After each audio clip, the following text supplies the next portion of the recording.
నాతో రండి.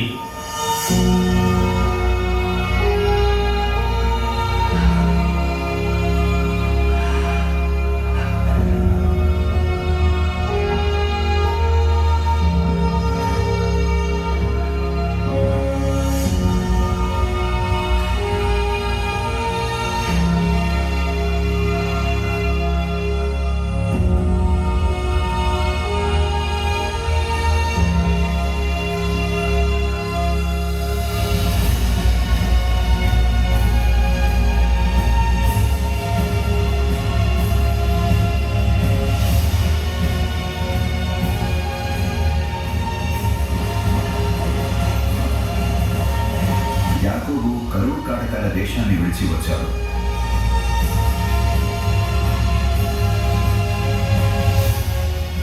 ఇప్పుడు దేవుడు అతన్ని పచ్చిక బయలు జనాలు ప్రవహించే దేశానికి నడిపిస్తున్నాడు. యోసేపు, ఇది ఏ దేశం? తండ్రి, ఇది గోషేను, మీ కొత్త నివాసము. నా కుమారుడా, భిన్నంగా కనిపిస్తున్నావు, కానీ ఇప్పటికీ అంతే అందంగా ఉన్నావు.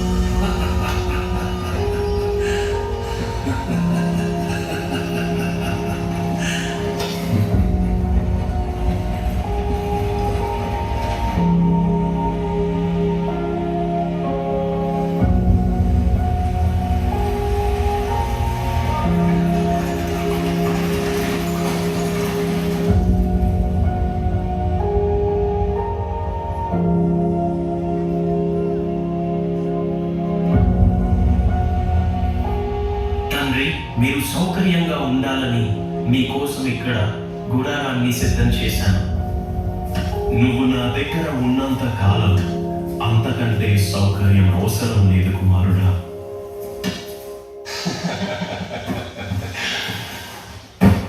ప్రభు, మీ పాదాలపై ప్రయాణపు దుమ్ముని కడగడానికి అనుమతించండి.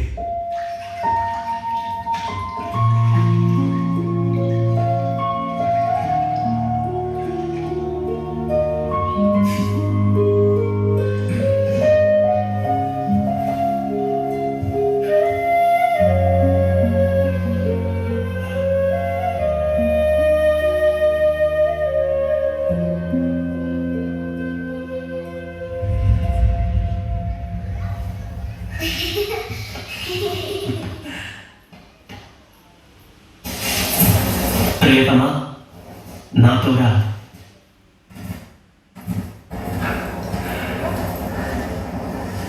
తండ్రి, ఈమె అసేనతు, నా భార్య, ఫరో నాకు ఇచ్చిన భార్య.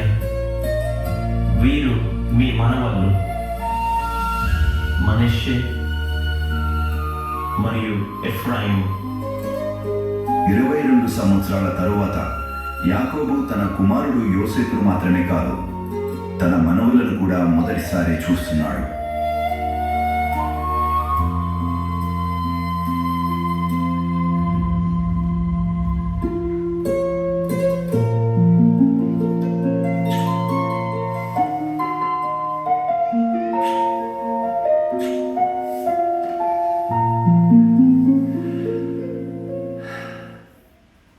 తండ్రి, నేను ఫరో వద్దకు వెళ్ళి మీరు మన కుటుంబం వచ్చారని ఆయనకు తెలియజేయాలి.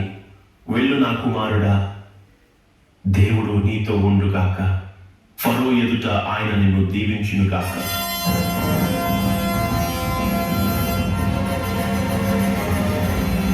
ప్రభు అయిన ఫరో, నా తండ్రి, నా సహోదరులు కనాను నుండి వచ్చారు.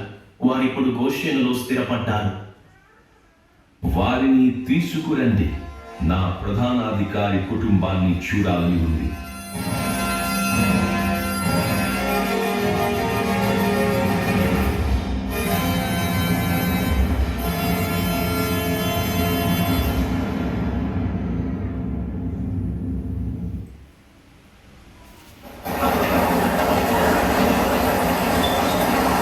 ఫరో మిమ్మల్ని పిలిచి మీ వృత్తి గురించి అడిగితే నిజమే చెప్పండి.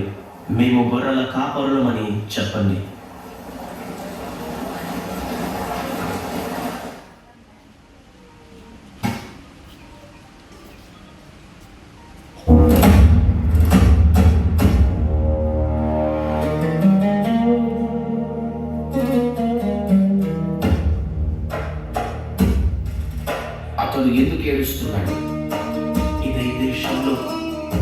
అప్పుడు నేను సంఖ్యలతో లాగబడ్డాను.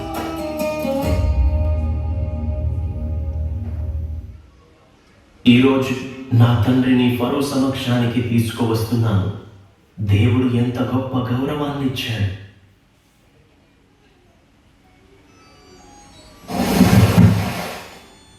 యాకోబు ఇలాంటి కుమారుణ్ణి కన్నందుకు కృతజ్ఞతలు.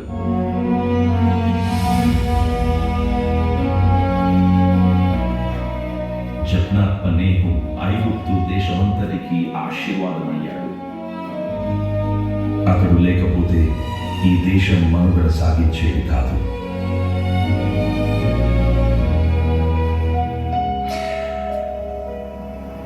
మహిమ అంతా దేవునిదే ప్రభు. నా కుమారుడు ఆయన కార్యానికి ఒక పాత్ర మాత్రమే. ఫరో మౌనంగా నిలిచాడు. ఆశ్చర్యంతో అతని హృదయం కదిలింది. ఒక రాజు ఒక గొర్రెల కాపరి నుండి ఆశీర్వాదాన్ని స్వీకరిస్తున్నాడు.